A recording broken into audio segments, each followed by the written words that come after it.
Okay, that same conversation with the diamonds, stones, metal plates, the different substrates, to the vinyl lapping film, to the strop. The ceramics was in the mix. They originally, Wicked Edge had the 1.4 micron, which going by their chart, that's like 13,000 grit. And 0.6,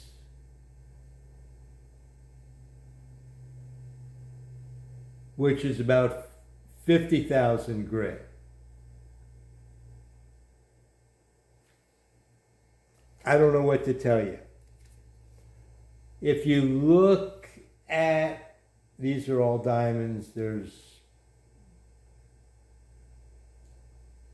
polycrystalline.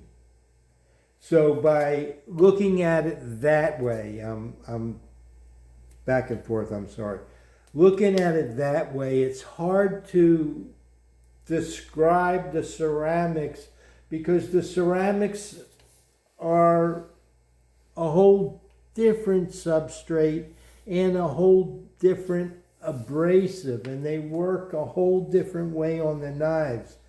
So, and they have a place, and they do well. They work as a good finishing stone, I believe. That's how I use them, as a finishing stone after a diamond stone. And then I finish, after the ceramics, I finish everything with the strop. Either, one step strop or two step strop. But when I tried to use the ceramics, they didn't fit in for me with the diamonds, like you can understand how you go from the diamond plates to the lapping film to the strops. When you tried to use the ceramics, you went off of the particle size, so you tried to fit it in thinking, well, it fits into this picture deal, so we'll just sneak it in there, but it doesn't work. It's different. It works where it works for me as a finishing stone for sharpening if I'm looking for sharpening, and then I strop. It doesn't work for me trying to use it for looking for that perfect mirror edge. It's for me, not for that. Now, you can go into the knowledge base at the Wicked Edge website, and they have everything that they ever offered in one progression. And that progression is based mostly on the particle size and not considering the feedback and the practical ramifications of using it. You're not going to, if you could get a diamond lapping film that came in 100 grit, we have that one 800 grit, but if you get it in 100 grit, how many knives would it last for? We use the diamonds, stones where they are. Why do we want to use the lapping film?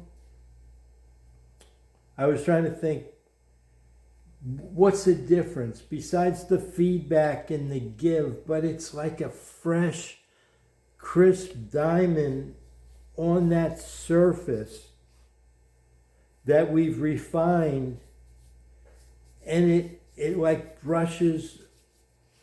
We have I'm trying to think how to show you.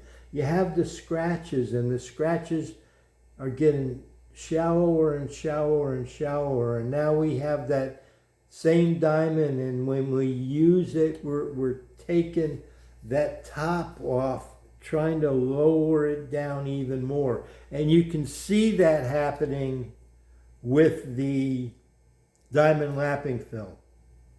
It doesn't bite and scratch as deep to make new scratches, it uses it to flatten that surface out to refine it in a practical sense.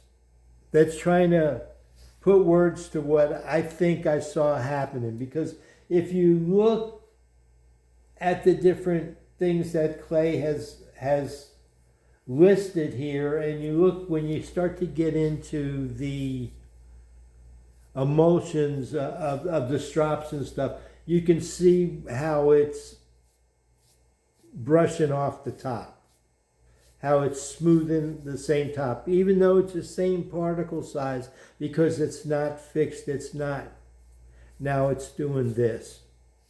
That's the simplest way as I can say it. Now, all this tying it together, stropping is a separate skill set unto itself. Lapping is somewhere between sharpening and stropping.